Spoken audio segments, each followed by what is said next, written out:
नमस्कार, मैं हूं अजितेश मिश्रा और आप देख रहे हैं प्राइम न्यूज। मैं लेकर हाजिर हूं प्राइम एजेंडा। शुरुआत कुछ अलग तरह से। तेरे आरोप में हम जिए जा रहे हैं, उफ नहीं करते, दर्दों घोट पिए जा रहे हैं। सच है कि झूठ है जो आरोप हम पर है, सच है कि झूठ है जो आरोप हम पर है, फिर भी हर जगह हर वक्त बार बार हम पर हमले किए जा रहे हैं। ये मैं नहीं कह रहा हूं, ये समाजवादी पार्टी कह रही है। समाजवादी पार्टी चाहे भली हो या फिर बुरी, लगातार अपराधियों से अपने नाते को इनकार करती आई है। लेकिन कई दिनों से ऐसे मामले सामने आए हैं जिसमें स्पष्ट तौर पर समाजवादी पार्टी के नेताओं के नाम सामने आ रहे हैं। बीते कुछ महीनों से रेप, हत्या, जमीन कब्जाने की घटनाओं में समाजवादी पार्टी नेताओं के नाम आए हैं। अब आपको 5 तस्वीरें दिखाते हैं। उन तस्वीरों के जरिए आप समझ पाएंगे कि आखिरकार माजरा क्या है और हम किस बात को दोहरा रहे हैं। 5 तस्वीरें आपको हम दिखाएंगे, जिन तस्वीरों के जरिए आप समझेंगे। आपकी स्क्रीन पर जो 5 तस्वीरें देख पा रहे हैं, नवाब सिंह यादव पहली तस्वीर, चाहे वो कन्नौज रेप केस हो जिसकी आप तस्वीर देख पा रहे हैं, या फिर अयोध्या का मोहित खान जिस पर भी रेप का आरोप है, बदोई की बात हो, जाहिद बेग विधायक है समाजवादी पार्टी के, और इन पर जो घर में काम करने वाली महिला होती है, सहायिका, इनके घर में उसकी लाश मिलने का इन पर आरोप है।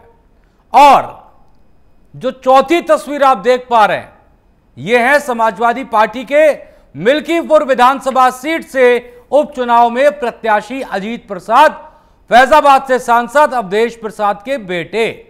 इन पर आरोप है कि इन्होंने मारपीट की, अपहरण करने की कोशिश की। 5वीं तस्वीर बेहद महत्वपूर्ण तस्वीर है जो ताजा है और आज की है। कुशीनगर में उत्तर प्रदेश की पुलिस ने कार्रवाई की। जाली नोटों के साथ एक गैंग को गिरफ्तार किया। रफी खान उर्फ बबलू समाजवादी पार्टी का नेता है, लोहिया वाहिनी उससे जुड़ा हुआ है और फेसबुक पर भी बाकायदा अपनी पोस्ट और नाम लिखा हुआ है ब्लू टिक के साथ। अब सीएम योगी लगातार कहते आए हैं कि समाजवादी पार्टी की टोपी लाल है और उसके कारनामे काले हैं, लेकिन समाजवादी पार्टी इस कार्रवाई को साजिश बताती रही है। ये 5 तस्वीरें थीं जो आपने देखी, तो समाजवादी पार्टी नेता की जो फेक करेंसी फैक्ट्री थी उससे जुड़ी तस्वीरें आपने देखी। अब दरअसल कुशीनगर में क्या हुआ, पुलिस ने कार्रवाई की, कैसे की, किस पर की और क्यों की, एक रिपोर्ट के जरिए देखिए, उसके बाद चर्चा शुरू करते हैं। यूपी के कुशीनगर में जाली नोटों का कारोबार करने वाले एक बड़े अंतर्राष्ट्रीय गिरोह का पर्दाफाश हुआ है। पुलिस ने इस मामले में समाजवादी पार्टी लोहिया वाहिनी के राष्ट्रीय सचिव रवि खान उर्फ बबलू समेत 10 शातिर बदमाशों को गिरफ्तार किया है। इनके पास से जाली नोटों के साथ अवैध हथियार का जखीरा बरामद किया गया, जिससे हड़कंप मच गया। कुशीनगर में चल रहे जाली नोटों के कारोबार का मास्टरमाइंड और गिरोह के मुखिया रफी खान का समाजवादी पार्टी से कनेक्शन है। रफी खान समाजवादी पार्टी की लोहिया वाहिनी का राष्ट्रीय सचिव और उसका जाली नोटों का कारोबार नेपाल, यूपी, बिहार और सीमावर्ती इलाकों तक फैला हुआ था। गैंग का एक और सक्रिय सदस्य नौशाद खान भी समाजवादी पार्टी का राष्ट्रीय पदाधिकारी है। जनपद कुशीनगर में जाली नोटों में डील करने वाले एक गैंग को बस्ट किया गया है, जिसमें टोटल 10 लोगों की गिरफ्तारी हुई है। इनके पास से 5.5 लाख से भी ज्यादा जाली नोट वो बरामद हुआ है। 1 लाख से ज्यादा नगद कैश बरामद हुआ है। 10 तमंचे इनके पास से मिले हैं। 30 जिंदा कारतूस मिले हैं। 12 यूज्ड कारतूस मिले हैं। इसके अलावा काफी संख्या में सिप कार्ड, लैपटॉप वो बरामद हुआ है। इनके पास से 4 सुतली बम भी बरामद हुआ है। इस गैंग के जो टोटल 10 सदस्य हैं, मोहम्मद रफीक खान उर्फ बबलू खान, तमकुही राज का रहने वाला, औरंगजेब उर्फ लादेन, नौशाद खान, मोहम्मद रफी अंसारी, शेख जमालुद्दीन, नियाजुद्दीन, रेहान खान, हासिम खान, शिराज हसमती और परवेज इल्लाही, ये सभी एक शातिर किस्म के इसमें कई बदमाश हैं जो कि जाली नोटों के कारोबार में डील करते हैं और साथ ही साथ जो अवैध असला है इसका इस्तेमाल करके लोगों को डराना धमकाना, जो जमीनें हैं उनको अपने नाम लिखवा लेना, फर्जी मुकदमे लिखवा के ये सभी चीजें करते हैं। इनके पास से नेपाल की भी करेंसी मिली है और नेपाल में भी इनके आवागमन की इनकी सूचना प्राप्त हुई है। इस पूरे गैंग को बर्स्ट करने में हमारा थाना तमकोही राज, थाना तरिया सुजान, थाना सेवरही एवं थाना साइबर की टीम लगी थी और ये सभी जो शातिर बदमाश हैं इन सभी पे गैंगस्टर की भी कार्रवाई की जाएगी। इनके जो संपत्ति है, जो अवैध संपत्ति, उसको भी कुर्क किया जाएगा। साथ ही साथ सराहनीय कार्य करने वाली हमारी टीम को इसमें पुरस्कृत भी किया जा रहा है। जनपद कुशीनगर में जाली नोटों में डील करने वाले 10 शातिर बदमाशों के इस गैंग को पकड़ के भारी बरामदगी के साथ में इनको जेल भेजा जा रहा है। पकड़े गए आरोपियों के पास से पुलिस को 5 लाख रुपए से ज्यादा के नकली नोट, 3000 नेपाली नोट, अवैध असलहे, कारतूस और सुतली बम मिले हैं। नौशाद खान समाजवादी पार्टी सांस्कृतिक प्रकोष्ठ का राष्ट्रीय उपाध्यक्ष है। इसके अलावा एक और शख्स औरंगजेब भी राजनीति में सक्रिय था। समाजवादी पार्टी के 2 नेता रफी खान और नौशाद खान अंतर्राष्ट्रीय गिरोह की सरगना निकले हैं, जिसके बाद सियासत भी गर्मा गई है। वहीं समाजवादी पार्टी के जिलाध्यक्ष शकरुल्लाह अंसारी ने कहा कि दोनों पदाधिकारियों को पुलिस ने फंसाया है। उन्होंने इसे पार्टी को बदनाम करने की साजिश बताया और उच्च स्तरीय जांच की मांग की है। Bureau report, prime news.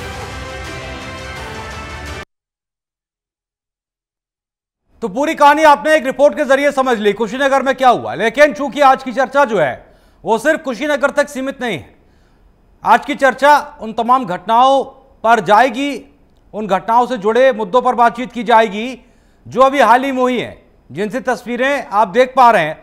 चाहे वो अयोध्या रेप कांड हो, कन्नौज रेप केस हो, या फिर भदोही में जाहिद बेग का मामला हो, या फिर अयोध्या सांसद के बेटे अजीत प्रसाद पर एफआईआर का मामला हो, और या फिर ये कुशीनगर की तस्वीरें जो आप देख पा रहे हैं, जो हाथ जोड़े साहब की तस्वीर देख पा रहे हैं, मोहम्मद रफी खान, इन पर जाली नोट बनाने का आरोप लगा है और इनके साथ कुछ लोग पकड़े गए। ये राष्ट्रीय सचिव खुद को बताते हैं समाजवादी लोहिया वाहिनी का। और ऐसे में हालांकि जो जिलाध्यक्ष हैं कुशीनगर में, उन्होंने कम से कम एक बात तो स्वीकार की कि हाँ ये उनके नेता हैं, लेकिन उन्होंने कहा कि दरअसल पार्टी को बदनाम करने की ये साजिश हो रही है। आज इसी पर हम चर्चा करेंगे। उत्तर प्रदेश में समाजवादी पार्टी कहती है कि दरअसल अपराध चरम पर है और कार्रवाई जब होती है तो उसमें कई सारे लोग जो निकलकर सामने आते हैं, जिन पर आरोप लगते हैं, जो गिरफ्तार होते हैं, वो समाजवादी पार्टी से जुड़े होते हैं। समाजवादी पार्टी फिर इसे साजिश बताती है और सरकार कहती है कि लीजिए, यही कह रहे थे कि अपराध बढ़ रहा है, हमने कार्रवाई की तो साजिश बता रहे हैं। फिर वो चाहे उत्तर प्रदेश में अभी हाल ही में हुए एनकाउंटर्स के मामले हों जिन पर समाजवादी पार्टी ने सवाल उठाए, या फिर ये वो लोग जो समाजवादी पार्टी से जुड़े हैं और कई अपराधों में लिप्त पाए गए।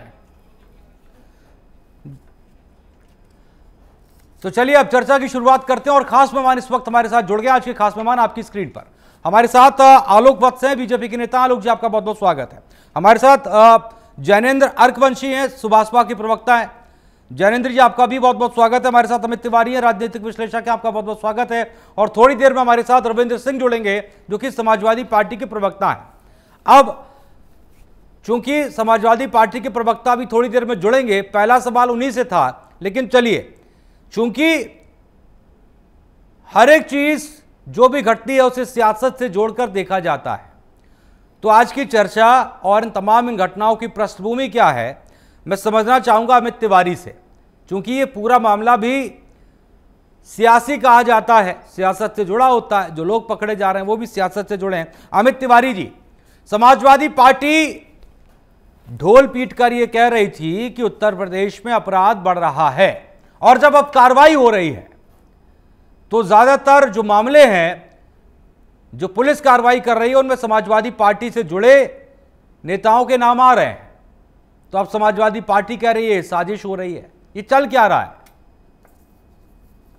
अजितेश जी, देखिए, निश्चित तौर पे जब कार्यवाही एक तरफा होती है तो सवालिया निशान उठते हैं, और सरकार पे सवालिया निशान आपने जिस तरह मंगेश यादव के बाद अनुज प्रताप सिंह का एनकाउंटर हुआ है, तो आप क्या ये नहीं समझ पा रहे हैं कि खाना पूर्ति के लिए सभी मीडिया बंधुओं का, सभी मीडिया में जिस तरह का संदेश आप भेजा जा रहा है सरकार के द्वारा, एक ठाकुर का एनकाउंटर हुआ आप इस लाइन को समझ सकते हैं कि कितना सटीक और सीधा संदेश जनता तक पहुंचाना चाहती है और किस खाई की भरपाई सरकार करना चाहती है।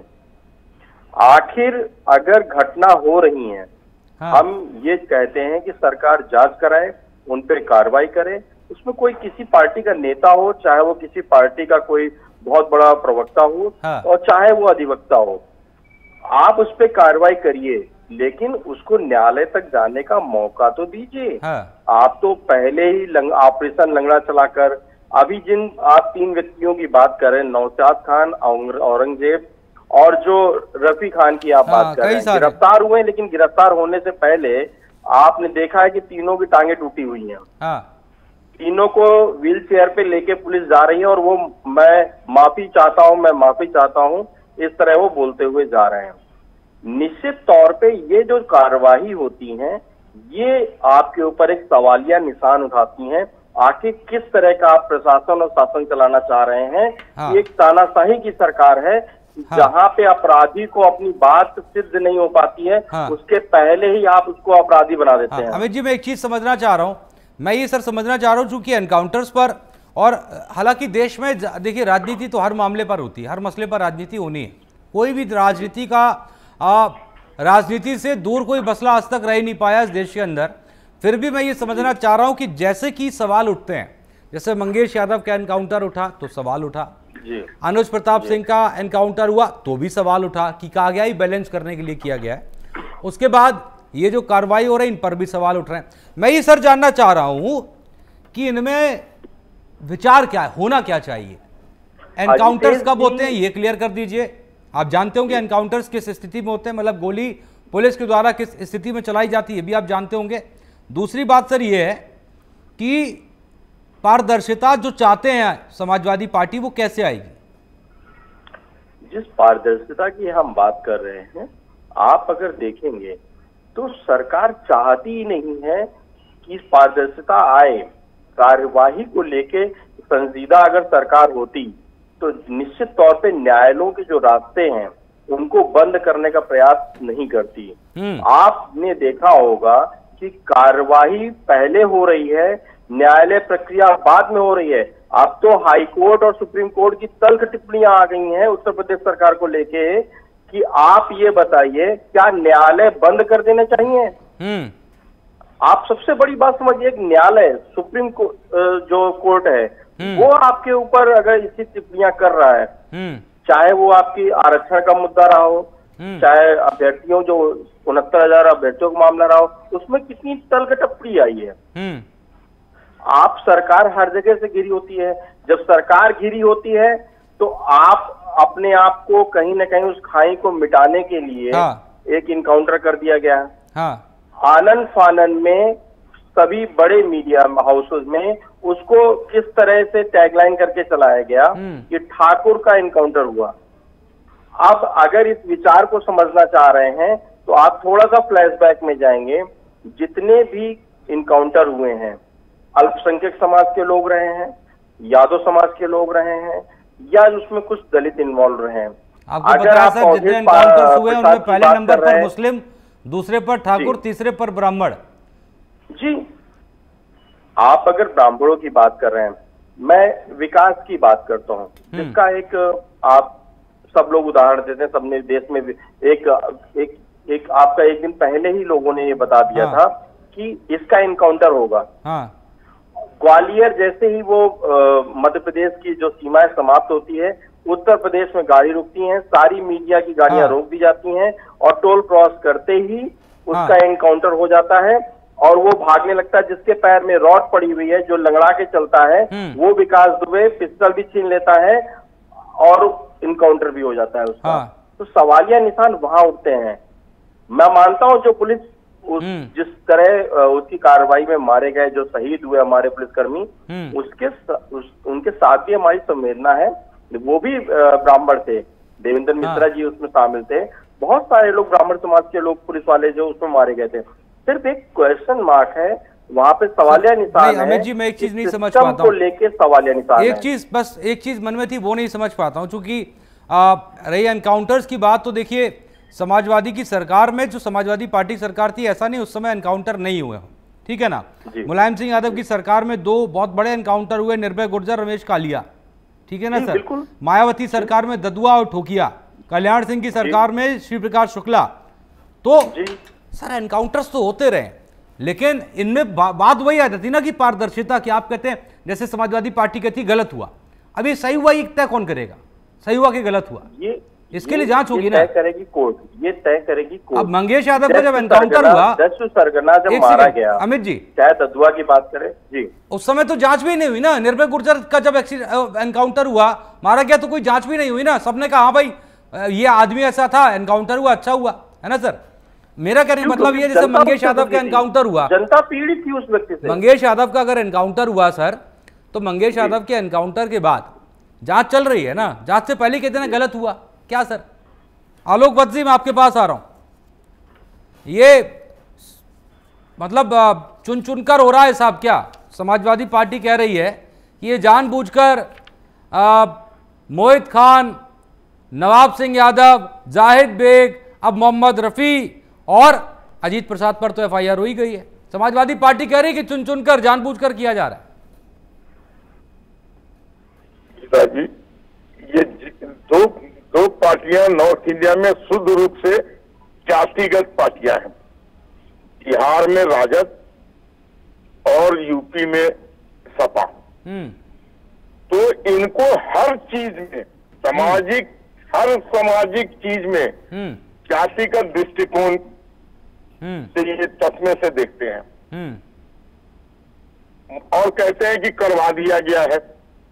मोइन खान को रेप करने के लिए बीजेपी ने कहा था, वो 12 वर्ष की बच्ची को 6 महीने से रेप कर रहा था, गर्भवती कर दिया। वो बीजेपी ने कह रहा था कि रेप करो। नवाब सिंह यादव कन्नौज में इन्होंने कहा डीएनए टेस्ट करवाओ।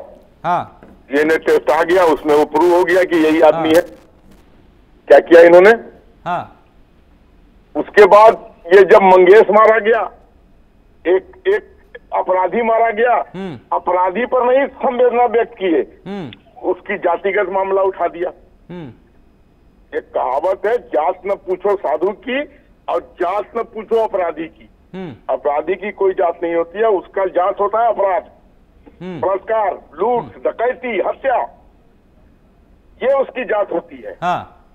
उसके बाद ये आंकड़े चाहिए, ARB के आंकड़े गिनाने रखते हैं NCRB के, उसमें भी 55 मुस्लिम मारे गए हैं। उसके बाद यादव मारे गए हैं, उसके बाद ब्राह्मण मारे गए हैं। और जो 17 हमारे पुलिसकर्मी शहीद हुए, उनकी बात कोई नहीं करेगा सर। न तो उनकी कोई जांच पूछता है, ना उनके ऊपर कोई संवेदना व्यक्त करता है।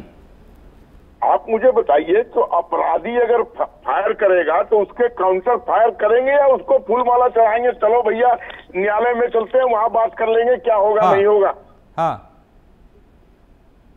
अगर कोई अपराधी काउंटर फायर करता है तो पुलिस तो रिटेलिएशन में काउंटर फायर करेगी। बिल्कुल। जो 17 पुलिसकर्मी मारे गए वो तो काउंटर फायरिंग में ही मारे गए। नहीं, उनकी बात सर कोई क्यों करेगा? उनकी बात से क्या ही होगा? राजनीति तो इन सब चीजों पर मालूम है। और न उनके बारे में किसी को संवेदना की जरूरत है। एक ठोस और कुशल प्रशासन सख्ती से जब निपटता है इन चीजों को, तो इन लोगों को उसकी दाद देनी चाहिए, योगी जी की पीठ थपथपानी चाहिए। ये नहीं कहना चाहिए जिन्होंने आज इतने दिनों से एक भी स्कैम, एक भी घोटाले में किसी का नाम नहीं आने दिया और न खुद आए। वैसे स्वच्छ प्रशासन देने वाले को सख्त, क्या ये चाहते हैं कि अतीक अहमद, मुख्तार अंसारी और आजम खान के दिन लौट जाए? जहां SP को, सुपरिटेंडेंट ऑफ पुलिस को अतीक अहमद ने क्या हाल किया था, ये पूरा प्रदेश और देश ने देखा था। और उसका ट्रांसफर भी करवा दिया। ये था इनका रौब, ये था इनका दबाव, ये था इनका संरक्षण सत्तारूढ़ दल से, और ये बातें कर रहे हैं। अब अजीत प्रसाद अगर अरेस्ट हुए तो वो रवि तिवारी को बीजेपी ने कहा था कि जाके कर दो केस। 5 गाड़ी से गए और उसको गाड़ी में बैठा के उसका चेक छीन लिया, उसको लूट लिया। ये पूरी की ठीक पूरी है। फुनवा हाँ या तो जांच पे चलती है। हाँ। तो अभी जो पकड़े गए हैं विदेशी नोटों के साथ, सुतली बम के साथ, जिंदा कारतूस के साथ, ये सब बीजेपी ने रखवा दिया है। हाँ ठीक है। कहां से ये सब चीजें बरामद हुई? जाहिर सी बात है तमाम वो चीजें हैं जो अपने आप में एक चर्चा का विषय है। आ रहा हूं आलोक जी, मैं आपके पास आ रहा हूं। जैनेंद्र अर्कवंशी हमारे साथ जुड़े हैं, सुभाषपा के प्रवक्ता हैं। जैनेंद्र जी, क्या हो गया आपके पुराने सहयोगी को? ये एक के बाद एक जो है, जहां पुलिस कार्रवाई कर रही है, एक कहावत है ना कि जो छू लो वो सोना हो जाए और जो छू लो वो मिट्टी हो जाए। यहां पुलिस जहां कार्रवाई कर रही है, कोई ना कोई समाजवादी पार्टी नेता ही निकल रहा है। जैनेंद्र जी, कौन सा रोड पकड़ लिए? जैनेंद्र जी मेरी आवाज आ रही है? चलिए मैं आता हूं आपके पास, दोबारा जोड़ने की कोशिश कर रहा हूं। ठीक है अमित जी, अमित तिवारी जी मेरी आवाज आ रही है? जी जी बिल्कुल। मैं पूछ रहा था, ये 29 अगस्त 2003 से 13 मई 2007 तक मुलायम सिंह यादव मुख्यमंत्री रहे उत्तर प्रदेश के। 499 एनकाउंटर सर, 499। कुछ कहेंगे सर एनकाउंटर्स पर? देखिए, इनकाउंटर हमेशा हुए हैं, ऐसा कोई सिर्फ भारतीय जनता पार्टी इनकाउंटर नहीं कर रही है, उसके पहले भी सरकारों में इनकाउंटर हुए हैं अजितेश जी, लेकिन बहुत निष्पक्ष जांच के साथ और बहुत निष्पक्ष तरीके से हुए हैं।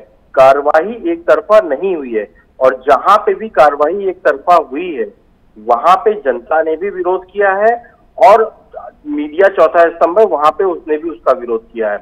जो चीजें एक, अगर आप पब्लिक डोमेन में हैं, पब्लिक उसको समझ रही, जनता उसको समझ रही है, अगर उसके बावजूद लगातार सरकार उस पर काम कर रही है तो जनता मूर्ख नहीं है।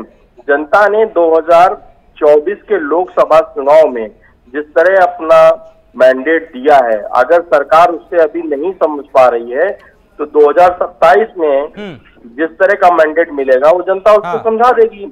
2022 में भी 400 पार की बात कर रही थी भाजपा सरकार उत्तर प्रदेश में, और कितने पे? ठीक है मैंडेट आपको पता है। ठीक है अमित जी, मैं आया हमारे साथ समयून खान भी जुड़ गई हैं, समाजवादी पार्टी की प्रवक्ता है। ठीक है अमित जी, मैं आ रहा हूँ। अमित जी आ रहा हूँ, एक बार इंट्रोड्यूस करा दूं एक बार। समयून खान जुड़ गई है, समाजवादी पार्टी की प्रवक्ता। आपका बहुत बहुत स्वागत है समयून खान जी। और जैनेंद्र जी, आपसे मैं आज जोड़ के माफी चाहता हूं, मैंने आपका नाम गलत बोला। जैनेंद्र प्रताप सिंह हमारे साथ, सुभाषपा के प्रवक्ता। अब ठीक है जैनेंद्र जी, ये क्या हो गया आपके पुराने सहयोगियों को? ये तो मतलब मैं आपको कह रहा था ना कि शायद आपने सुना हो कि वो कहावत है ना, जहां छुओ तो सोना हो जाए और जहां छुओ तो मिट्टी हो जाए। पुलिस जहां कार्रवाई कर रही है वहां एक समाजवादी पार्टी का नेता निकल रहा है। क्या है ये सब?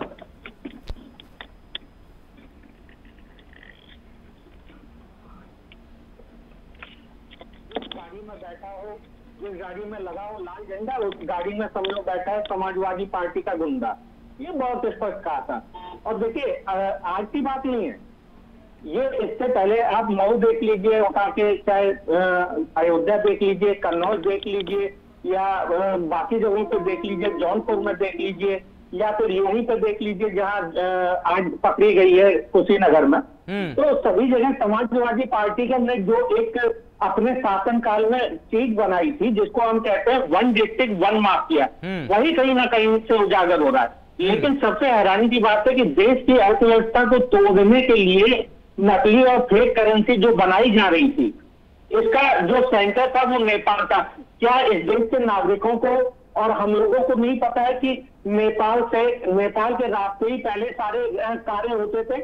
तो जब से नोटबंदी हुई थी उसके बाद से ये नकली नोटों की कमर टूटी थी, जो ISI कहती थी। और कहीं ना कहीं इस चीज से भी तार ISI से जुड़े हुए हैं। अगर आपको याद होगा, मुलायम सिंह जी ने 14 श्रेणी के जो आतंकवादी थे उनको छोड़ दिया था। वो तो भला हो हाई कोर्ट का और सुप्रीम कोर्ट का, जैनेंद्र जी की आवाज ठीक करें, तेज करें, पकड़ के गिरफ्तार किया गया था। तो ये कहीं ना कहीं समाजवादी पार्टी के अंदर ISI के स्लीपर सेल बैठे हुए हैं, और इसकी कड़ी से कड़ी जांच होनी चाहिए। दूसरी चीज मैं बताना चाहूंगा कि जब अखिलेश जी अपना चुनाव प्रचार कहते थे तो क्या कहते थे कि आजमगढ़ के जो आतंकवादी हैं, हम उनको छोड़ देंगे, जेल से रिहा कर देंगे। और उनके समयन जी आ रहा हूँ ना, एक सेकंड प्लीज मैम। समयन जी रुकिए ना, आराम से आएंगे, एक सेकंड रुकिए ना प्लीज मैम, प्लीज मैम। समयन जी अभी से नहीं बढ़ना, एक सेकंड रुकिए ना, एक बार बात पूरी हो जाए फिर मैं आपके पास आ रहा हूँ। अगर आप पहले चर्चा में मैं उससे अच्छी बात बता देता हूँ, बस 10 सेकंड दीजिए मुझे, 10 सेकंड दीजिए भाई। हाँ बोलिए। देखिए माननीय अखिलेश जी ने एक टीवी चैनल पे इंटरव्यू के दौरान खुद माना था कि उन्होंने एक पत्रकार के गले पे तलवार रख दी थी। जब मुखिया के ऐसे आचरण हैं तो बाकी लोगों के क्या आचरण होंगे, कूद के पांव पालने में दिखाई देते हैं। और समाजवादी नहीं है ये लोग, समाज को तोड़ने वाले हैं। कौन कहता है कि ये समाजवादी है? चलिए ठीक है, ओके जैनेंद्र जी रुकिए, समयन खान जी मैं आपके पास आ रहा हूँ, रुकिए एक सेकेंड। जैनेंद्र जी आ रहा हूँ एक सेकेंड। अरे जरा ठहरिए, पहला रिएक्शन तो ले लूँ, एक सेकेंड। समयन खान जी, कुशीनगर में पुलिस ने कार्रवाई की एक ऐसे गैंग पर जो जाली नोट बना रहा था। कार्रवाई की, 10-12 लोग पकड़े गए। उनमें से एक हैं मोहम्मद रफी, राष्ट्रीय सचिव हैं समाजवादी लोहिया वाहिनी के, और एक नेता और है जो सांस्कृतिक प्रकोष्ठ से जुड़े हुए हैं। 5 ये मामले बैक टू बैक हो गए हैं। मैं आपको एक बार याद दिला दूं, मोहित खान, नवाब सिंह, भदोही में जाहिद बेग और अजीत प्रसाद, जिन पर एफआईआर हुई अपहरण और मारपीट के मामले में, और अब ये Mohammad Rafi Khan. समयन Khan ji over to you, अब आप बोलिए, आपका समय। जनता पार्टी के सदस्य है, वो सक्रिय सदस्य है और इस चीज को ऑफिशियली बोला गया है। मुझे लगता है वो नाम आप इसमें इंक्लूड ना करें। थोड़ी आवाज तेज करिए समयन खान जी की। हाँ समयन खान जी बोलिए। अजितेश जी, हाँ मैम बोलिए आप। सिंह के बारे में कहा, नवाब सिंह के लिए ऑफिशियली समाजवादी पार्टी द्वारा कहा गया है कि वो समाजवादी पार्टी के नेता नहीं है, हाँ। न किसी भी रूप में समाजवादी पार्टी से जुड़े हुए नहीं है, बल्कि एक्चुअली एक बार ब्लॉक प्रमुख का चुनाव लड़ा था इसलिए बता पार्टी के। लेकिन किसी भी अगर कोई अपराधी है और अगर उसने कुछ गलत किया है तो मुझे लगता है आप लोगों को इस तरीके से बैठ के उसका जो है बाकायदा वो नहीं करना चाहिए कि ये इस पार्टी का है और ये इस पार्टी का। मुझे लगता है ये चीजें नहीं होनी चाहिए। अच्छा मैम फिर समाजवादी पार्टी कह रही है ना कि ये साजिश के तहत हो रहा है, तो आप चाहेंगे ना कि आपकी बात कहीं तो रखी जाए, किसी प्लेटफॉर्म पर तो उठाई जाए ना। अजितेश जी देखिए, अगर कहीं पे किसी को संशय लग रहा है किसी एनकाउंटर में या किसी भी घटना में, अगर आपको भी किसी विषय में संशय लगेगा तो आप अपनी आवाज उठाएंगे और बोलेंगे, और आपके मन में जो संशय है उसको आप सामने रखेंगे। हाँ। और सरकार का ये दायित्व है कि उसकी सफाई दे और स्पष्ट करे, अपना स्पष्टीकरण दे कि वास्तविकता क्या है। अगर कोई आवाज उठा रहा है तो इसका मतलब ये नहीं कि उस विषय पे डिबेट रख ली जाए। अरे मैम अब ठीक है, मैं आपसे पूछ लिया करूंगा किस टॉपिक पे डिबेट करनी है ना मैम? नहीं बिल्कुल पूछ लीजिए, बेरोजगारी पर डिबेट होनी चाहिए। बिल्कुल पिछले 4 से 5 महीने में 0 मैं मैम समाजवादी पार्टी से पूछ लिया करूंगा, आंकड़े ये पूरे आप देख लीजिए पाकिस्तान। मैं समाजवादी पार्टी से पूछ लिया करूंगा कि किस मुद्दे पर आज की चर्चा होनी है। बेरोजगारी पे 0 बहस। हाँ ठीक है 0 बहस महिला। हाँ ठीक है मैम सुनिए ना, एक सेकेंड। जो समाजवादी पार्टी की प्रेस कॉन्फ्रेंस होती है ना मैम, जो अभी मंगेश को लेकर हुई, फिर अनुज प्रताप सिंह को लेकर बयान दिया गया, और अभी आपके जो जिलाध्यक्ष है कुशीनगर के वो मोहम्मद रफ़ी को लेकर बोल रहे थे कि साजिश हो रही है, तो उनको मैम छोड़ देना चाहिए ना? ये सारे मसले क्यों बोलते हैं, जरूरत ही क्या है? नहीं ना मैम, काम कर रहे हैं ना सब अपना। नहीं क्यों नहीं बोलना चाहिए जब किसी बस मैम यही ना, आप जो बोलेंगे वो सही, दूसरा बोले तो नहीं होना चाहिए। मैम मेरी बात समझिए, कोई भी मुद्दा हो उस पर बातचीत होनी चाहिए। बात है तो बातचीत होगी, कहीं अगर धुआं है तो आग होगी मैम, प्लीज बातचीत तो होगी ना मैम, चर्चा तो होगी। आप नहीं बताएंगे ना कि किस पर चर्चा करनी चाहिए, आप अपना पक्ष रखिए ना। बिल्कुल बता सकते हैं, जो वास्तविक मुद्दे देश के, आप अपना पक्ष रखिए इस मामले पर। बेरोजगारी पर बहस होनी चाहिए। हाँ बेरोजगारी पर भी करते हैं, बेरोजगारी पर भी करते हैं, अपराध पर भी करते हैं मैम, सब सारे मुद्दों पर चर्चा होती है, सारे मामलों पर चर्चा होती है मैम। समयन खान जी आप क्या बात कर रही हैं? आप क्या बात कर रही हैं? आप अगर प्राइम न्यूज नहीं देखती होंगी, हम सारे मसलों पर चर्चा करते हैं। ठीक है ना मैम? अजितेश आप इस मामले पर अपना रिएक्शन रखिए। मैं नहीं बता रही हूँ, ये आंकड़े जो है वो लिखित आंकड़े हैं, और चाहेंगे तो मैं इसकी प्रति भी आपको दिखा दूंगी। अरे मैम दिखाइए ना, मैं तो आप नेशनल मीडिया में कितनी डिबेट किस विषय पर आप हमारी मैम देखिए, छोड़िए नेशनल मीडिया और जो आप अन्य मीडिया की बात करें वो छोड़िए ना, आप प्राइम न्यूज पर हैं, मैं प्राइम न्यूज की तरफ से बात कर रहा हूं, है ना मैम? क्या हमें दुनिया से मतलब, हम जो कर रहे हैं वो कर रहे हैं ना मैम, हम अपने रास्ते पर चल रहे हैं, अपना सही काम कर रहे हैं, कोई कुछ भी कर रहा हो। आप अपना पक्ष रखिए मैम, उसके बाद चर्चा आगे बढ़ाते हैं। अजितेश जी, मेरा पक्ष यही है कि अगर किसी भी पार्टी को, किसी भी नेता को किसी एनकाउंटर में या किसी भी घटना में कोई संशय लगेगा, कोई शक लगेगा, तो वो अपनी बात रखेगा और उसके खिलाफ आवाज उठाएगा, उस घटना के खिलाफ। और सरकार का ये दायित्व है कि उसका जो भी संशय है, विपक्ष हो चाहे वो कोई भी नेता हो या आम जनमानस हो, अगर उसको कोई संशय है या कोई शक है तो उसका स्पष्टीकरण देना चाहिए। और दूसरी बात, जो आप लोग अभी कह रहे थे कि एक समाजवादी पार्टी का नेता पकड़ा गया है, तो अगर इस तरीके की कोई घटना हुई है तो उसकी जांच होगी, जांच के बाद जो भी आरोपी पाया जाएगा उसके खिलाफ कार्रवाई होगी। हमने अपराधी नहीं कहा, हमने कहा आरोपी, आरोपी अपराधी नहीं कहा। जो भी आरोपी होगा उसके खिलाफ जब तक सिद्ध नहीं हो जाता तो अपराधी क्यों कहेंगे? जो भी कानूनी धारा, जो भी कानून में। चलिए आलोक वत्स, आप जवाब दीजिए। देखिए, आपका प्राइम न्यूज में लगातार विभिन्न मुद्दों पर डिबेट होती रही है। आज का मुद्दा है अपराध और अपराधी, और अपराधी के कारनामे। तो यहाँ पर बेरोजगारी, महंगाई, इसकी चर्चा करना बेमानी है। आम की बात हो तो आम ही की बात होनी चाहिए, इमली की बात नहीं होनी चाहिए। जितने भी अपराध हो रहे हैं लगातार और जो पकड़े जा रहे हैं, उसमें से अधिकांश लोग समाजवादी पार्टी से किसी न किसी रूप में जुड़े हुए हैं। इसके लिए समाजवादी पार्टी को, अजितेश जी, मेरे पास एक बहुत लंबी 16 लोगों की लिस्ट है जो मैंने कहा ना, आप बीच में ना बोलिए। मोहतरमा मैडम, आप बोल रही थी तो मैं सुन रहा था। मैम आपकी जो लिस्ट है बोल के डिस्टर्ब कर रही है डिबेट को। हाँ ठीक है, ठीक है, आप बोलिए। आलोक वत्स जी बोलिए, मेरा आपसे अनुरोध है। हाँ समीउन खान जी, मैं आऊंगा आपके पास। हाँ बोलिए आलोक वत्स जी।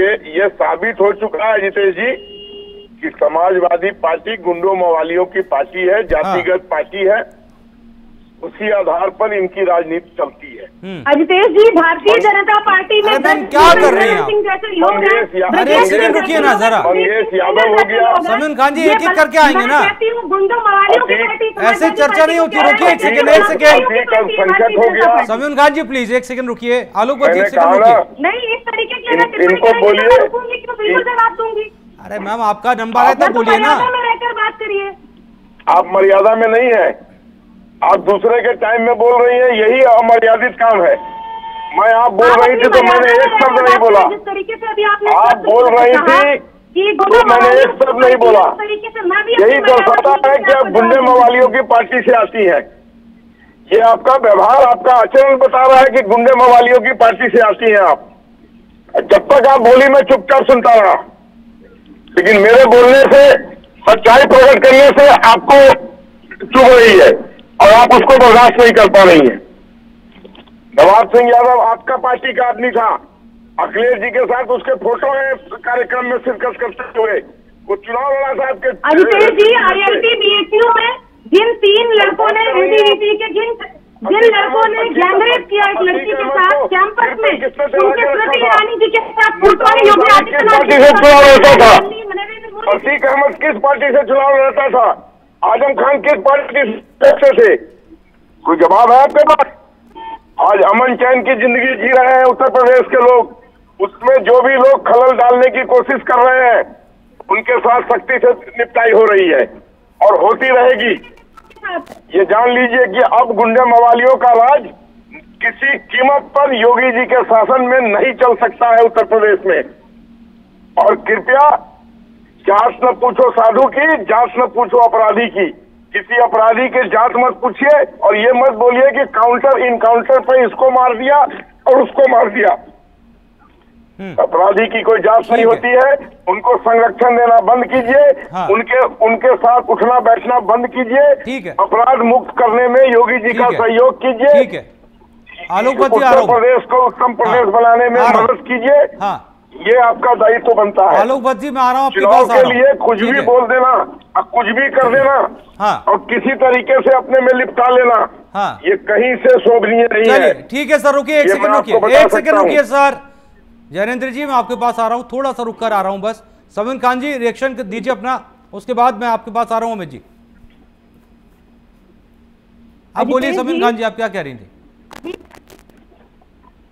के प्रवक्ता ने कहा कि समाजवादी पार्टी जो है वो गुंडों मवालियों की पार्टी है, पहली बात। दूसरी बात इन्होंने कही कि नवाज सिंह के बहुत से फोटोज जो हैं वो अखिलेश यादव जी के साथ हैं। अजितेश जी, आपको मैं बताना चाहती हूँ, IIT BHU में जिस तरीके से गैंगरेप एक लड़की के साथ किया, और वो जो तीनों आरोपी जो ABVP के सदस्य थे, पदाधिकारी थे, उनकी फोटोज भारतीय जनता पार्टी के सभी बड़े नेताओं के साथ है, और वो सोशल मीडिया पर लगातार प्रचारित हो रही है, वायरल हो रही है। ठीक है। तो किसी भी अपराधी की किसी के नेता के साथ फोटो होना कोई बहुत बड़ा विषय नहीं है। मुझे लगता है अगर ये बात भारतीय जनता पार्टी के प्रवक्ता कह रहे हैं तो उससे पहले अपने गिरेबान में भी झांक कर देख लेना चाहिए। ठीक है। दूसरी बात, अभी भारतीय जनता पार्टी के प्रवक्ता ने कहा कि योगी जी जो है वो उत्तर प्रदेश में किसी भी माफिया, किसी भी अपराधी को रहने नहीं देंगे, और जो है उत्तर प्रदेश अपराध मुक्त हो जाएगा।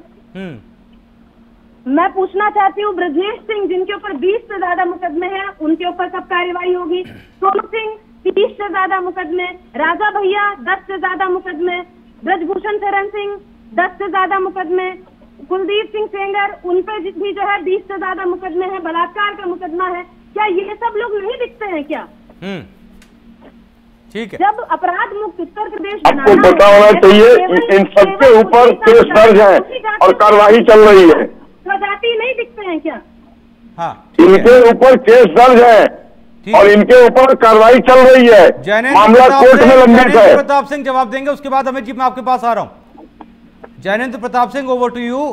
जल्दी से अपनी बात रखते हैं, उसके बाद अमित जी मैं आपके पास आ रहा हूँ, उसके बाद समीन खान जी वापस आपके पास कुछ आंकड़ों के साथ। ठीक है जी, मैं बहुत स्पष्ट कर दूं, 2 मैं वाक्य बताऊंगा।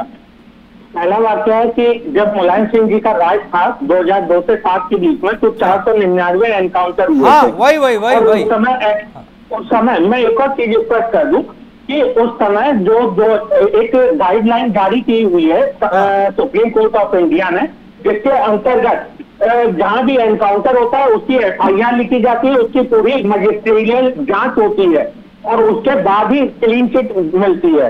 तो उत्तर प्रदेश सरकार आज के समय में जो भी एनकाउंटर हो रहे हैं सबकी गाइडलाइन का पालन करते हुए आगे बढ़ती है। दूसरी चीज, मुलायम सिंह यादव जी के समय में ये गाइडलाइन नहीं थी, क्योंकि ये गाइडलाइन 2014 में आई थी। आप समझ सकते हैं मुलायम सिंह जी के समय में कितने फेक एनकाउंटर हुए। अगर 499 5 साल के अंदर एनकाउंटर हो गए, डबल है सर, डबल बताना चाहूंगा। दूसरी चीज मैं आपको एक लाइन पढ़ के बताना चाहूंगा, ये 1990 की है और मुलायम सिंह यादव जी का एक काला इतिहास रहा है, और वो काला इतिहास कहीं ना कहीं कार सेवकों पे जाके रुकता है। कोई इस दुनिया में नहीं कहता है कि वो एनकाउंटर थे, खुलेआम एनकाउंटर थे जनता के। मैं केवल एक घटना पढ़ के बताता हूँ। राजस्थान का एक कार सेवक जिसका नाम पता नहीं चल पाया, गोली लगते ही गिर पड़ा और उसने अपने खून से सड़क पर लिखा सीताराम। पता नहीं है उसका नाम पर भगवान का स्मरण, मगर सड़क पर गिरने के बाद CRPF की टुकड़ी ने उसकी खोपड़ी पर 7 गोलियां और मारी। इस पूरे गोलीकांड का चश्मदीद गवाह यह संवाददाता स्वयं है। यह एक बहुत पुरानी घटना की एक मेरे पास क्लिपिंग पड़ी हुई है। ठीक है। शिवपाल सिंह जी ने कहा था कि समाजवादी पार्टी गुंडे मवालियों की पार्टी बन के रह गई है। तो आप इससे अंदाजा लगा सकते हैं, जब मथुरा का रामरच कांड हुआ था और यादव सिंह कांड हुआ था, तो दोनों चाचाओं ने एक दूसरे पर गंभीर आरोप लगाए थे, चाहे वो जमीन हथियाने के हो, चाहे वो छपी करवाने के हो। तो इस तरह से समाजवादी पार्टी अपने काले इतिहास से फायदा नहीं छुपा सकती है। जैनेंद्र जी, मैं आ रहा हूं आपके पास, मैं आपके पास आ रहा हूं। अमित जी, जब बात इन तमाम चीजों की हो रही है कि कार्रवाई गलत हो रही है, एनकाउंटर गलत हो रहे हैं, तो बातचीत ये भी तो होनी चाहिए ना कि 207 वर्सेस 499, 207 2017 से अब तक, 2017 से अब तक 207, और 2003 से 2007 तक 4-5 साल 2002 से 499, आंकड़ा डबल से भी ज्यादा। अजितेश जी, आंकड़े जिन आंकड़ों की बात करें उससे काफी ज्यादा आंकड़े हैं। अगर आप ऑपरेशन लंगड़ा देखें तो उसमें करीब 2000 से ज्यादा लोगों को इन्होंने जो है गोली मारकर लंगड़ा किया है लोगों को। और जिन आंकड़ों की आप बात कर रहे हैं, इनकाउंटर 207 की आप बात कर रहे हैं, 2017 से लेके 2024 के बीच में अगर आप आंकड़ों की बात करेंगे तो उससे ज्यादा आंकड़े हैं। और जिस मुलायम सिंह यादव की सरकार में आप बात कर रहे हैं, वहां पे अगर सवालिया निशान थे, उसके बाद बसपा की सरकार आई है, बसपा की सरकार में भी एक तरफा कार्रवाई हुई है, 2012 में उसको सत्ता गंवानी पड़ी है, और 2012 में फिर समाजवादी पार्टी की सरकार आई है 2017 तक। अगर आप देखेंगे अजितेश जी, 2012 से लेकर 2017 तक हम रोड की बात करते हैं, हम लैपटॉप वितरण की बात करते हैं, हम रोजगार की बात करते हैं, हम लोगों से, युवाओं से जुड़ने की बात करते हैं। लेकिन वहीं पे एक सरकार है, जब हम 2017 की बात करते हैं और 2024 की बात करते हैं, तो दो चीजों पे हम बात करेंगे। पहली चीज धर्म, पहला धर्म, उसके बाद हम किसी और काम की बात करेंगे। अभी जब 2024 का मैंडेट आया, उसके बाद आदित्यनाथ जी को ये याद आया कि हमें टैबलेट भी बांटने हैं, हमें उन कॉन्स्टिट्यूंसी में जाना भी है जहां पे 10 सीटों में उपचुनाव होने हैं, और वहां पे लैपटॉप भी बांटने हैं और टैबलेट भी बांटने हैं। जिस तरह की सक्रियता 2024 के लोकसभा मैंडेट के बाद मुख्यमंत्री जी की दिखी है, क्या आपने 2024 के लोकसभा चुनाव में वो चुस्त दुरुस्ती देखी? नहीं देखी। क्या वो जवाबदेही सरकार की नहीं थी कि इतनी बड़ी हार हुई भाजपा की और किसी के ऊपर ढीकरा तक नहीं फोड़ा गया? भूपेन्द्र चौधरी जी ये कह रहे थे कि आप मेरा इस्तीफा स्वीकार करिए, सारी हार की जिम्मेदारी हमारी होती है। जब 2022 के चुनाव हो रहे थे तो मोदी जी ने नारा दिया था, मोदी प्लस योगी बहुत है उपयोगी। तो जब वो 2022 में बहुत उपयोगी थे, तो ऐसा क्या हुआ कि 2024 में वो नारा जो है समाप्त हो गया? उस नारे का जिक्र ही नहीं हुआ। मोदी प्लस योगी बहुत उपयोगी, वो 2024 में समाप्त हो गया। ठीक है अमित जी, ओके। आप जिन मुद्दों की बात कर रहे हैं, हम उन मुद्दों की बात कर रहे हैं। आम जनमानस में सबसे बड़ा मुद्दा, अगर गांव से लेकर शहरों तक देखेंगे, छुट्टा जानवर का बहुत बड़ी समस्या है। नहीं, बिल्कुल, कई सारे ऐसे मसले जिन पर बात होनी चाहिए। बिल्कुल बिल्कुल, ठीक है अमित जी, मैं आ रहा हूँ आपके पास। समीउन खान जी, विपक्ष खड़ा है, समीउन खान जी एक ठीक है अमित जी, मैं आ रहा हूँ आपके पास, प्लीज रुकिए ना। सोच नहीं पा रहा है कि आखिर क्यों ठीक है ओके, और निर्दयी मुस्लिम मनुष्यों की जान ली जा रही है। ठीक है अमित जी, थोड़ा रुकिएगा, मैं आपके पास। समीउन खान जी, एक लाइव कमेंट में सवाल है आपके लिए। समाजवादी पार्टी के लिए कुछ दर्शक हैं जो सवाल कर रहे हैं FB लाइव पर, वही पूछ रहे हैं कि जो मोहम्मद रफी हैं, ये अभी भी लोहिया वाहिनी के राष्ट्रीय सचिव हैं, या इन पर कोई कार्रवाई हुई, या फिर सिर्फ स्थिति के तौर पर जो है इन्हें फिलहाल बाहर कर दिया गया है? अजितेश जी, इस तरीके की अगर कोई भी घटना या कोई भी मामला सामने आता है तो उसमें कानूनी रूप से कार्रवाई की जाती है, और संगठनात्मक रूप से जो भी कार्रवाई आदरणीय अखिलेश यादव जी करेंगे वो एक्सेप्टेबल है और उचित कार्रवाई की जाएगी। ठीक है मैम, एक्चुअली ये सवाल था लोगों का, इसलिए मैंने आपसे कर लिया। अभी फिलहाल आगे की स्थिति मैम, चूंकि देखिए अब उपचुनाव नजदीक है और समाजवादी पार्टी तमाम मुद्दों के साथ एक मुद्दा उत्तर प्रदेश में कानून व्यवस्था बता रही है, उठा रही है कि उत्तर प्रदेश में कानून व्यवस्था चरमरा गई है। समाजवादी पार्टी कह रही है, समाजवादी पार्टी जंगल राज की भी बात कह रही है, और बीजेपी, जब भी समाजवादी पार्टी आरोप लगा रही तो बीजेपी ये चिट्ठा दिखा दे रही है, ये वाला, जिसमें देखिए जो नाम है, अगर हम नहीं मैम, देश के बारे में ये जो नाम है बीजेपी कह दे रही है कि ये नाम है, देख लीजिए। योगी जी, मोदी जी देश से प्यार करते हैं, तो मुझे लगता है कि भारतीय जनता पार्टी के प्रवक्ताओं को पुरानी बातें ना उठा करके जो NCRB के आंकड़े हैं उन पे थोड़ा ध्यान देना चाहिए। याद रखिएगा आलोक, प्रदेश में महिला अपराध लगातार बढ़े हैं, कस्टोडियल डेथ में उत्तर प्रदेश पहले नंबर पे है। बोलिए बोलिए। ये सारे आंकड़ों को भी देखने की आवश्यकता है जितेश जी। ठीक है। आलोक वत्स जी, सुन लिया ना आपने, पुराने गड़े मुर्दे मत उखाड़िए। कौन से गड़े मुर्दे हैं ये सब? ये सब विशाल जी ताजे हैं। मोइन खान, नवाब सिंह यादव, मंगेश और अभी जो पकड़े गए हैं नोटों के साथ, ये कोई पुराने मामले हैं? हाँ, ये इसको महीना भर भी नहीं हुआ है। ये आपके लिए भी एक लाइव कमेंट में सवाल है। जो आलोक वत्स एबीवीपी के 3 पदाधिकारी हाँ। IIT BHU वाले जो थे, वो भी नया मामला, मुझे लगता है इस पे भी जवाब ले लीजिए। आलोक वत्स जी, एक सेकंड, समीन खान जी रुक जाइए ना प्लीज मैम। एक सवाल है आलोक वत्स जी, आपके लिए एक लाइव कमेंट में आपके लिए भी सवाल है कि इन चीजों के साथ उन लोगों पर कार्रवाई कब होगी जो लैपटॉप या मोबाइल बांटा जाता है और वो लेकर बच्चे बाहर निकलते हैं तो कोई छीन कर भाग जा रहा है? ये लाइव कमेंट में सवाल है कि इन लोगों पर कार्रवाई कब? देखिए, हम लगातार प्रशासन में सख्ती कर रहे हैं, आगे भी सख्ती करेंगे और उम्मीद है कि इन चीजों में बहुत ज्यादा कमी आएगी। हम सजग है, लगातार अपराधियों पर नकेल कस रहे हैं। हम सोए हुए नहीं हैं और हम आपको विश्वास दिलाते हैं कि आने वाले वक्त में इन चीजों पर सख्ती से कार्रवाई होगी और सख्ती से कार्रवाई होगी। हाँ ठीक है जैनेंद्र जी, अब चूंकि सवाल ये उठता है, हालांकि लाइव कमेंट में आपके लिए भी एक सवाल है, आपके लिए सवाल वो ये कर रहे हैं कि हालांकि इस मुद्दे से अलग हटकर है, वही पूछ रहे हैं कि उपचुनाव के लिए बीजेपी से सीटों की बात हो गई या अभी बाकी है? ये तो हमारा राष्ट्रीय जो नेतृत्व है वो तय करेगा और जब सही समय आएगा उस समय बात होगी।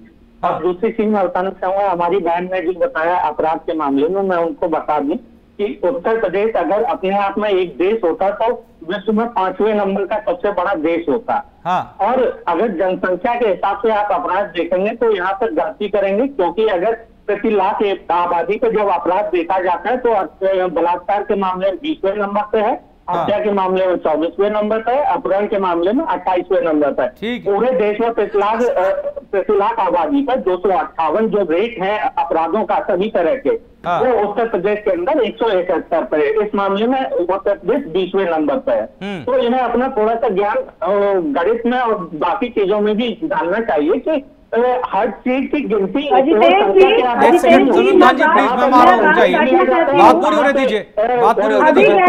आया रुकिए ना, रुकिए जरा सा, एक सेकंड समीन खान जी प्लीज रुकिए ना, थोड़ा सा रुकिए बस। अरे मैम रुक जाइए ना, आपके पास आता हूँ तब आप बोलिए ना। अगर ये बात है तो ये बात माननी होगी, आदित्यनाथ जी को नहीं कहनी चाहिए मंत्री। समाजवादी लोग हैं तो अपनी उद्दंडता तो दिखाएंगे 200 के बीच में, शहरों के अंदर दिखाते हैं, हर जिले में दिखाते हैं, पकड़े जा रहे हैं, हर जगह पकड़े जा रहे हैं, हर जिले में पकड़े जा रहे हैं। और देखिए यहाँ भी अराजकता फैला रहे हैं, बीच में कोई किसी के बीच में नहीं बोला, पूरी जगह समाजवादी पार्टी के हमारे बहन सबके बीच में इंटरप्ट कर रहे हैं। मोदी जी मंच से कहते हैं कि अगर प्रज्वल रेवन्ना जीते तो समझिए मैं जीता, प्रज्वल रेवन्ना को आप वोट देंगे तो ये समझिएगा कि नरेंद्र मोदी को वोट मिल रहा है। वो प्रज्वल रेवन्ना सामने आने के बाद आगे है कि नहीं है? न्यूड वीडियो बनवाई है लड़कियों से जबरदस्ती। समाजवादी पार्टी की तरह गायत्री प्रजापति को साथ नहीं रखते हैं, यादव सिंह को दोबारा से बाहर नहीं कर दिया जाता है अपराध होने के बाद भी। आप खुद सोच के देखिए, अपराध होने के बाद यादव सिंह को बाहर कर दिया गया, गायत्री प्रजापति को 3 दिन के लिए 4 दिन के लिए हटाया गया, दोबारा बहाल कर दिया गया। इस पर आप क्या कहना चाहेंगी? आप इसमें कह दीजिए। IIT BHU अपराध से जाहिर होने के बाद भी एक इंसान को दोबारा से वापस पद पर ला दिया। ठीक है मैं आपके पास समाजवादी पार्टी का यही असली चाल चरित्र कह रहा है। और मैं उसको चीज दिला दूं, 1997 में। चलिए अब दोनों लोग रुकिए जरा, एक सेकंड क्योंकि समय धीरे धीरे आगे बढ़ रहा है। उन्होंने कहा था मुलायम सिंह यादव ISI के जैनेंद्र प्रताप सिंह जी रुकिए ना एक सेकंड, समीन खान जी रुकिएगा, अमित तिवारी जी अरे रुकिए मैम प्लीज। मुझे लगता है इनको अपनी मर्यादा में रह करके बात करें, वरना मैं भी अपनी मर्यादा भूल जाऊंगी। नहीं मैम, सभी को मर्यादा में रहना चाहिए, सभी को मर्यादा में रहना चाहिए और इस बात का बेहद ध्यान सभी को रहना चाहिए कि नेशनल टेलीविजन पर बैठकर। ठीक है रुकिए एक सेकंड प्लीज, समीन खान जी जैनेंद्र जी रुकिए एक सेकंड प्लीज रुकिए, समय आगे बढ़ रहा है, प्लीज थोड़ा सा रुकिएगा। अमित तिवारी जी, ये जो हम चर्चा कर रहे हैं, जाहिर सी बात है ये मुद्दा सियासत से जुड़ा है इसलिए कर रहे हैं। क्या ये बीजेपी के लिए किसी भी तरह का कोई प्लस पॉइंट साबित होगा जनता के बीच जाने के लिए, या समाजवादी पार्टी के लिए ये प्लस पॉइंट होगा कि हमें चुन चुनकर निशाना बनाया जा रहा है? ये है क्या दरअसल?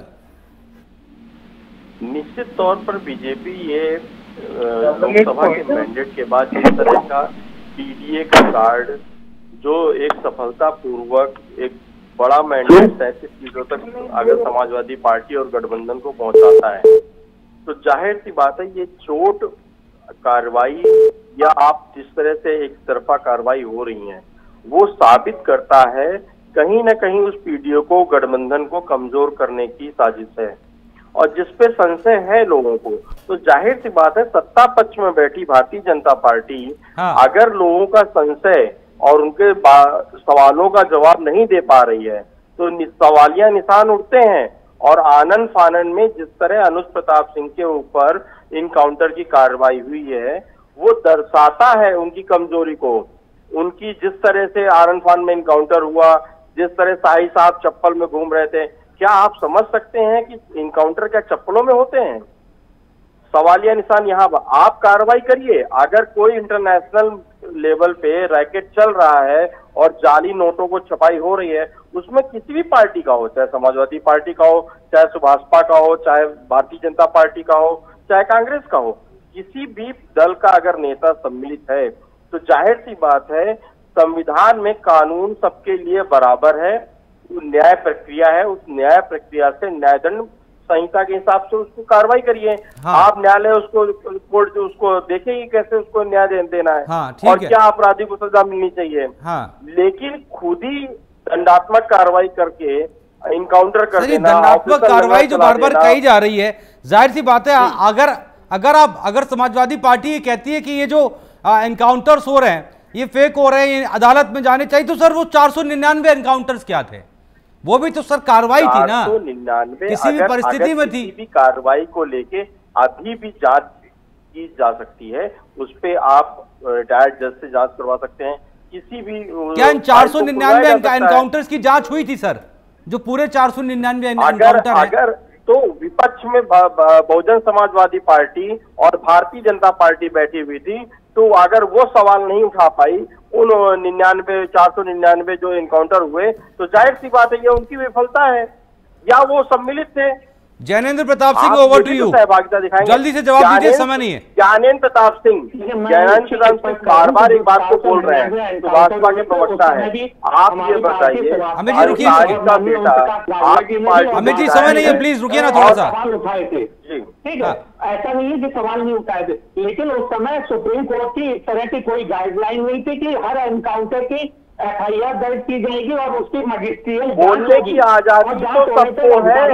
आप सवाल तो उठा सकते हैं। जब भारतीय जनता पार्टी और उनके गठबंधन के लोग गैस चूल्हा उठा के घूमते थे सड़क पे, तो क्या उसके लिए कोई दिशा निर्देश सुप्रीम कोर्ट ने जारी किए थे? राम मंदिर के आसपास के एरिया में गोली चलाई गई थी। राम मंदिर में आप गए और वहाँ से अगर बाबरी ढांचा गिराया गया तो क्या कोई सुप्रीम कोर्ट का आदेश था?